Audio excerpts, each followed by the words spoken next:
way it is with high interest rates. The construction costs are rather on the high side. So it's difficult, but at least this is one step forward to allow people to rent something reasonable for family members, because right now they're multi-generational families living together. I did bring up a point that, in the close to 30 years of doing real estate, we're seeing more couples getting together to rent a house. They can't afford to rent it on their own. So what they're doing now is teaming up as a group. Like three couples will say, okay, we want to rent and we can afford 2,500 or 2,400 to rent, but we have to team up to do that. Which is an Now, interesting strategy because our friends in the military have been doing that for many, that's many years right. now.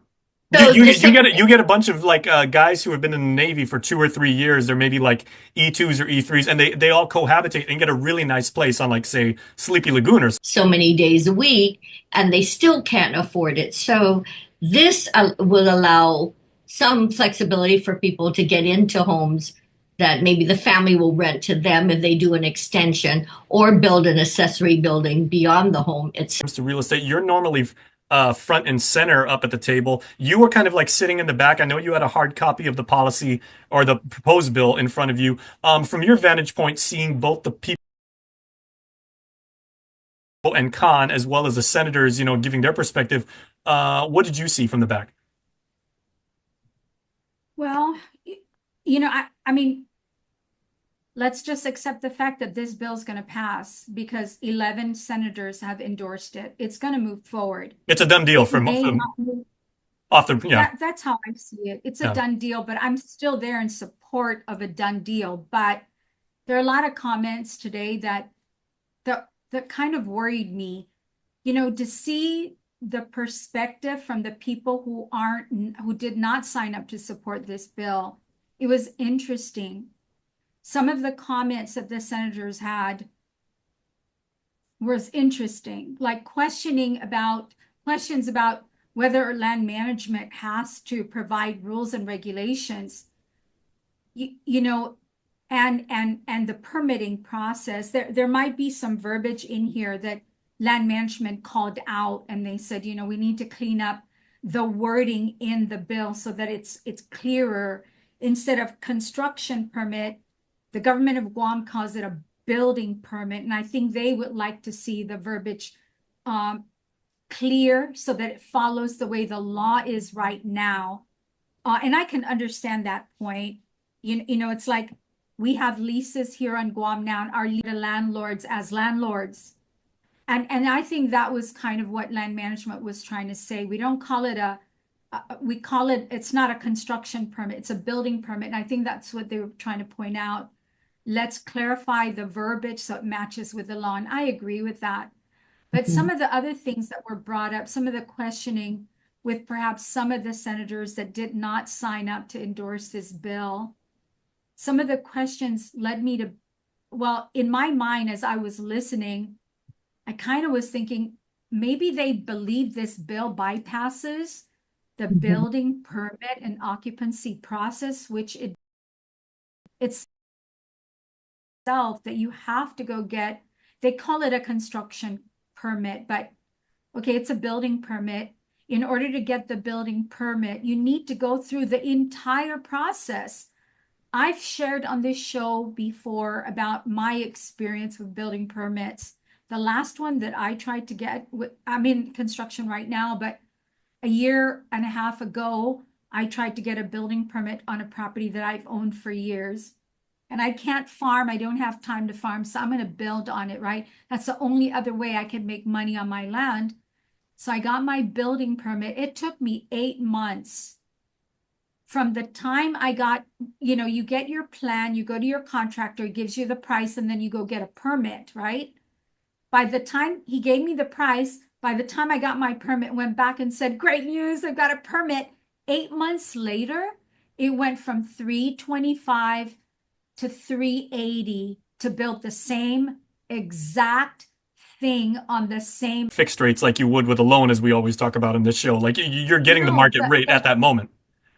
at that moment, if that moment takes you 8 months to get to that moment, then you're going to pay the price. And, there was some other thing that were brought up, some other concerns. And although they are absolutely legitimate concerns, well, if we allow people to build these accessory dwelling units on their existing property that already has an existing home, what's going to happen to the yard space? I mean, we're taking away yard space from families. We're taking away privacy from families because now you've got, two homes in one yard, and perhaps your neighbors aren't going to appreciate that now instead of having one home, there's two homes on that yard. And what about their privacy? What about privacy walls? And what about traffic? But I want us to think about this. Okay, the traffic thing and the parking thing, I kind of agree with. The other thing, I was like, I mean, maybe I'm naive because I grew up in like the 80s, but I was like, love your neighbors. It's more people to watch out over each other, more people to keep the community safe. Again, maybe I've just got old school values, but yeah, okay, the parking thing, I can kind of see the logic in that. Well, Jason, here's the deal though. If I have a family who doesn't have a roof over their head, I don't know that they're going to be concerned about their yard space or their privacy issues.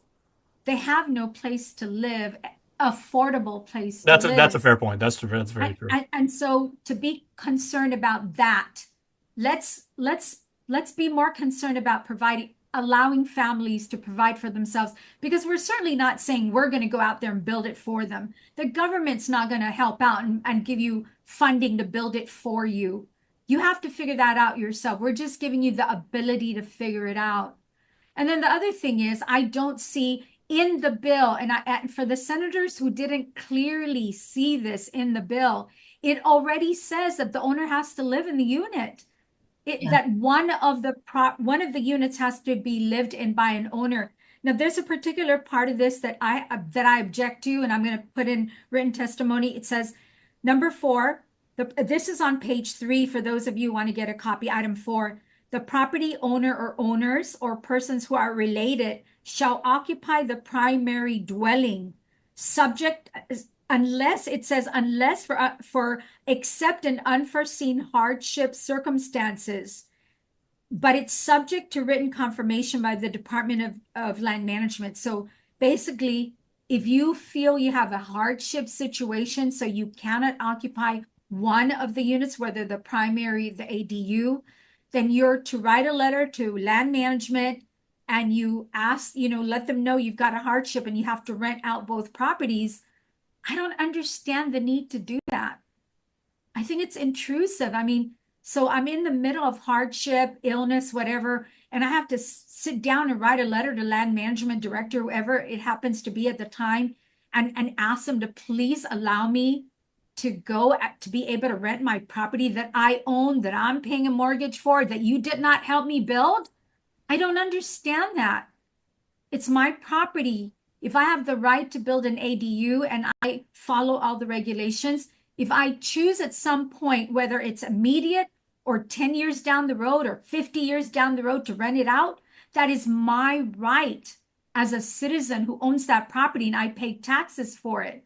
I don't think I don't like this part of the bill.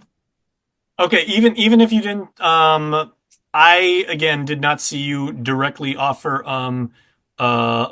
verbal testimony, Gina, but did you submit your thoughts in writings, or either before or after the official public hearing? Did you get a chance to dialogue with any of the senators about some of the thoughts you just shared? Yes, I did. I dialogued with them before the hearing started. But like I said, I didn't think it was important because today I absolutely know this bill's going to pass, but it does need a little bit of tweaking and everyone's going to get an opportunity to do that. And I really wanted to hear what other people had to say. And generally speaking, people do agree with the bill and they want it to move forward. There's just a little bit here and there that we have to clean up. Okay, so that being the case with implementation details, Liz, you actually invited the community at large to basically come out and offer their testimony as you did today, because you said there may be some use cases, some details that we haven't considered that we could never come up with in a million years because you think about certain things being 30 years in the business. Was there anything that was brought up by anybody else that you were impressed with or you're concerned with?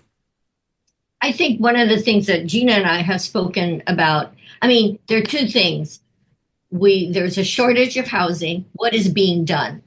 And former Senator Lamarena brought it up, and Gina and I have talked about this, that there was a collaboration between the Kaiser Group and the government of Guam, and they came into the island, and then they built houses in Dededo, affordable houses in Dededo. I think that happened after Typhoon Karen. So you look at Dededo, it's the northernmost populated area, and they did that project. And Senator Lamarena brought that up, that why can't the government step in again, knowing that we have this shortage, and then collaborate with a private, it could be off island, it could be local, or offer some incentives for developers. House to Home, presented by Remax Diamond Realty.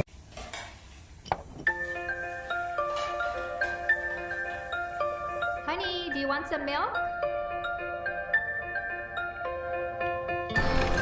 Do you ever wonder how your favorite products make their way into your local stores? Most arrive on state-of-the-art Matson vessels that transport containers of food, household items, equipment, and supplies into the islands every week. Because we know that you depend on us, we work closely with our partners to ensure that our shipments arrive on time, all the time, so you can find your favorite products when you need them. We transport the region's most precious cargo that supports successful businesses and promotes a better quality of life for our families. Matson is proud to have been the hometown shipping carrier for Guam, the CNMI, and Micronesia for the past 25 years, and you can count on us to be here for generations to come. New year, new me. A year of possibilities starts now, and it all begins at Kmart. From health to home, we got everything you need to start fresh and thrive in the new year. Kickstart healthy habits with pantry essentials and nutritious options for your family. Keep your home sparkling with cleaning solutions designed to make life easier and fresher. Looking to crush your fitness goals? Find workout gear and activewear to get you moving. Need to revamp your style? Check out our newest apparel for the whole family. And for the heart of your home, discover appliances and home goods to make your life easier and more comfortable. Busy families, moms on the go, and everyone in between. Kmart is here for you. A fresh start is just one shopping trip away. Kmart, new year, new me, a year of possibilities. Find it all at Kmart. Weekly Renewal is brought to you by Calvo's Select Care. Half a day, I'm Claire Calvo, bringing you your weekly renewal. Today, I'm here with Marie Benito, who is the president of Payless Supermarkets Community Foundation, and my sister. Half a day, Marie, welcome. Hi, good morning. So, exciting things coming up with Kick the Fat is around the corner, and this is the 28th annual. Wow, Kick the Fat. 28th year. Yeah. And so, can you just tell us who, I know for those who are not familiar with Kick the Fat, can you just give us a little bit of a history of So, Kick the boy, Fat? Kick the Fat goes back obviously a long ways, and it started with an effort to promote craft products. They were low to non-fat products that Kraft was selling, and so a way to promote that and health and fitness on our island. And I know the proceeds go to specific, like nonprofit organizations, right? Right, so part of it, through the years, we've incorporated a mini grant funding effort. So sometime around September, we put out a call for anybody interested in grant funding, and proceeds from the race go towards nonprofits who are chosen after careful review by the committee. We were able to fund 8 this year. Over the years, it's just been a wonderful partnership. We've got so many sponsors, and I'd be remiss if I didn't mention many of them, but Payless Markets, Bank of Guam, PDC Wholesale, ASC Trust, Calvo Enterprises, Calvo's Insurance, Calypso, Dove, Gatorade, Kellogg's, Matson, Micronesian Brokers, Pacific Daily News, UNFI, Yoplait. These are our platinum sponsors, and we have gold, silver, and bronze sponsors. Like you said, there's 8 of the nonprofits who are 8 there. nonprofits. Yeah, your money will go towards Bake Their Day, an organization that bakes birthday cakes for youth in need, those especially who may not have a birthday cake for their birthday. The Guam Catholic Pro-Life Committee, the Guam Football Association. They're doing digital literacy safety workshops for 3rd through 5th graders in 32 elementary schools. Gumamami, this is equipment and supplies to enhance accessibility for those who have difficulty with mobility, especially individuals with disabilities. The Palau Community Association of Guam, they'll be doing workshops and an educational campaign targeting drug abuse and alcohol abuse, gardening and food security, leadership and citizenry, and healthy lifestyle choices. LP Untalan Middle School, PTO, they'll be working to have a poetry contest, a lot of self-expression and helping to cope with mental issues concerning youth. The Santa Barbara Catholic Church Food Pantry will provide non-perishable foods to homeless and those living in poverty. And finally, Spay Neuter Island Pets, or SNP, a partnership of gains or a program of gains that will help reduce the dog and cat population. There's going to be a warm-up by Synergy. There'll be fireworks, dry fit shirts to the first 1,500 5K runners and first 500 10K runners. It's chip timed, which means more accuracy. You get Payless reusable bags. You'll have on-course and post-race refreshments, live music by Mixed Plate, and a grand prize round trip for 2 to the Philippines. There'll be vendors, there'll be booths. You can probably have your blood pressure or your sugar checked. You'll have information on various aspects of health and wellness, and so it really has something for everyone. A family of every event. age. Yes. And like you said, from grand to great, because I know there's even the categories. There's like the youth, and it goes all the way up to. It used to be 70 and over. 70 plus was the last category, but we felt it was very unfair to not award anybody, even 80. beyond. Yeah. There's a difference as we age. And there's still runners, right? At that. Runners, yes, for sure. That's There's. incredible. I think we even have a couple of triathletes in 3 different sports, and they're in their 70s. So. Wow, how inspirational. And we're just happy that Payless is here to provide a real fun and healthy event for everyone. Thank you so much. And the 28th year. Thank you so much, Marie. You're welcome. Thank you. And thank you all. I'll see you next time on your weekly renewal. Weekly Renewal is brought to you by Calvo's Select Care.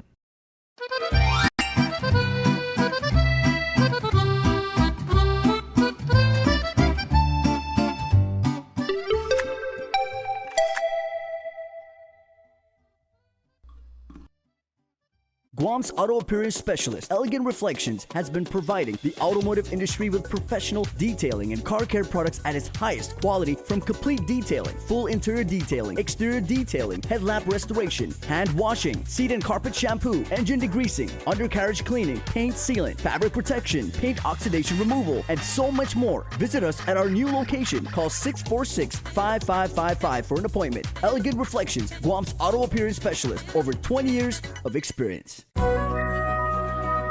Health Check is brought to you locally by Island Cancer Center. In this week's Health Check report, the Hope Club of Okuru High School is inviting the community to their Hope Hope Hooray Health Fair, taking place on Saturday, February 22nd from 5 p.m. to 7 p.m. at the school's main cafeteria.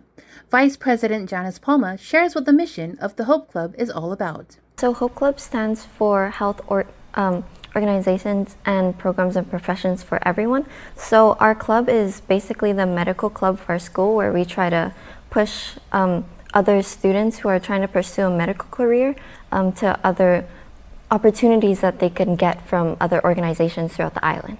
Both Palma and Claire Kimbao, Public Relations Officer, are looking to pursue medical-related fields after high school. I'm looking into neurology mostly.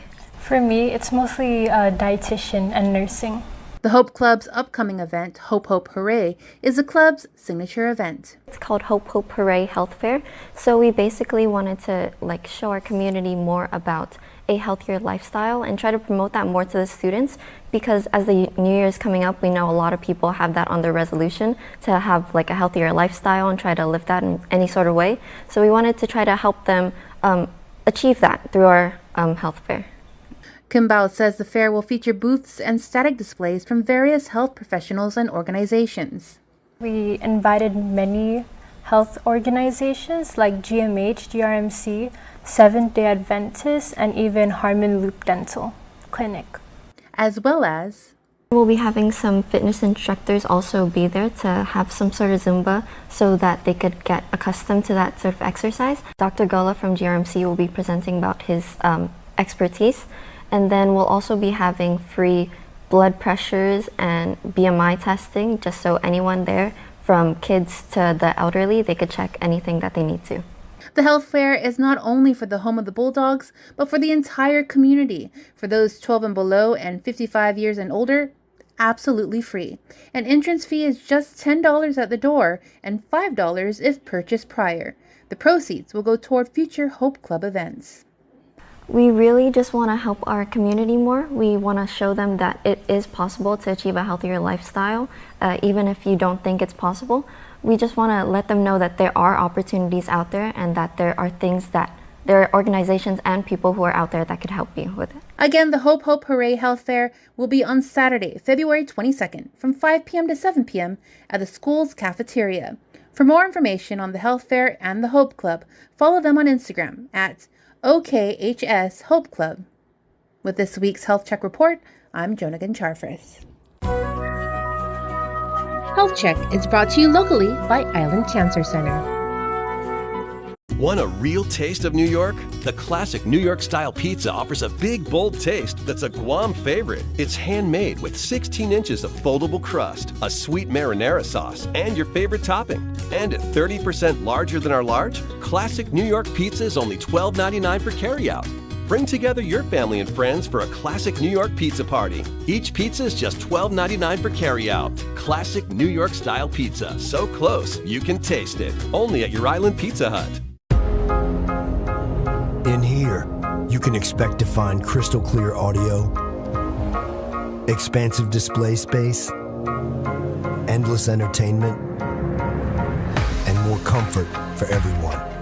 But even with all that, we still left room for all the unpredictability, spontaneity, and unexpected things you'll find out here. The new 2024 Grand Cherokee lineup. Jeep, there's only one. Family Health Matters, presented by IHP Medical Group. When a sudden illness or injury strikes, knowing where to go for care can make all the difference. Should you rush to the emergency room or head to urgent care? The answer could save you time, money, and even your life. In this month's Family Health Matters, meet Andy Blakely, nurse practitioner provider at IHP. Andy breaks down the key differences so you and your family can make the right choice when it matters most. Coughs and colds, simple tummy aches. If you cut your hand, I can sew that up. Our team of nurse practitioners and physician's assistants can sew that up as well. That's not a problem.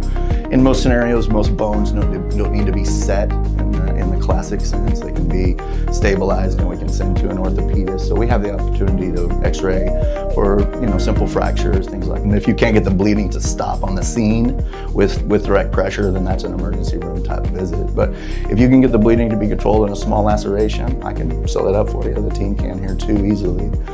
And then we're equipped with immediate testing for things like flu and strep. We can also test your hemoglobin A1C on the fly.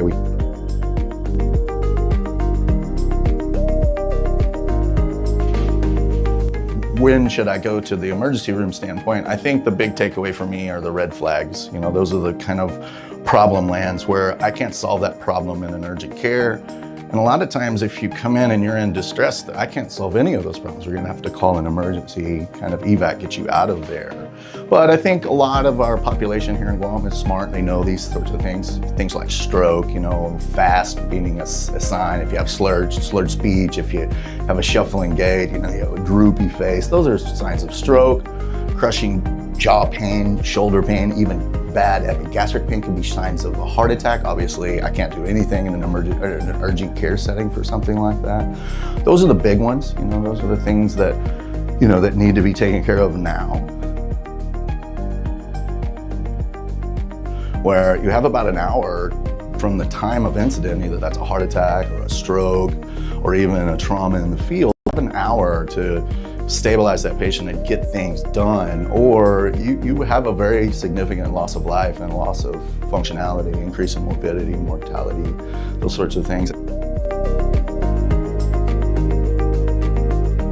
I think one of the things for me, the takeaway in urgent care space, is to just kind of pump the brakes and kind of look either at yourself if you're the patient, or your child if your child is a patient, and just say, how do they really look? Am I really in terrible shape? Do I need to intervene and go to the hospital, or can we do it, kind of slower and just watch and wait?